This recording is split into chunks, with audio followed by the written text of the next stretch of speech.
Hey, welcome back to part four of the absentee farmer, and it's time to expand once more. So we have our six greenhouses making our root crops. That is going down to a very small root crop facility that is making French fries, and it's also making sugar beet sugar. We have another setup with six greenhouses making oil crops, and those are going down to a small oil factory. Now we're going to go and purchase a large factory. Now this large factory can handle everything across the board, and it can also handle all of those factory needs simultaneously. So it's a little bit cheating in my mind using this thing, but I wanted to see if I could max it out as quickly as I maxed out one of the small ones. So by purchasing this, I'm purchasing another $50,000 of factories, and I really don't think I needed to do this. When I look back on it, I could have easily continued the process that I was doing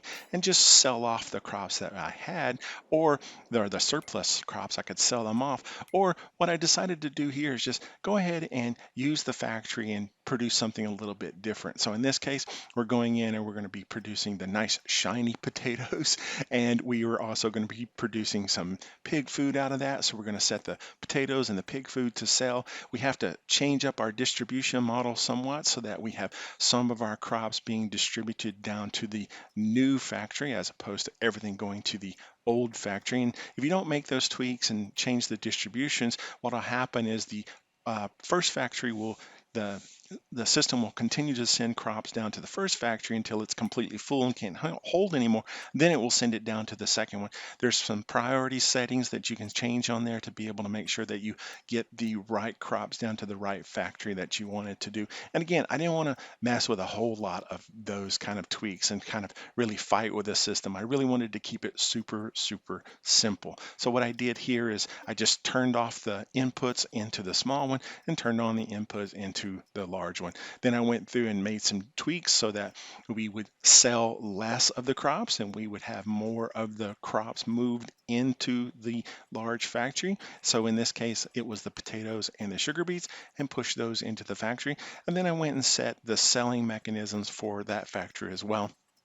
Now, in addition to that, I also went through and beefed up our productions for our oil so that we could have more oil production. So now that we have three of them producing a lot more than what we're producing before with just water, because we're now using the manure, the lime, and the seeds, just like we did on the potatoes. So what do we end up here in this episode? Well, we end up with our 12 in total, and we have six of them making root crops, six of them making oil crops, and each one of them have three of the six greenhouses that are maxed out with output by using the manure, the lime, and the seeds. That is generating us a lot of output as well as a lot of cash that we're putting in the bank right now. So this has been episode four. If you want to see the final episode, episode five, come back and check it out and see if I hit that 1 million mark in the 2 years I need.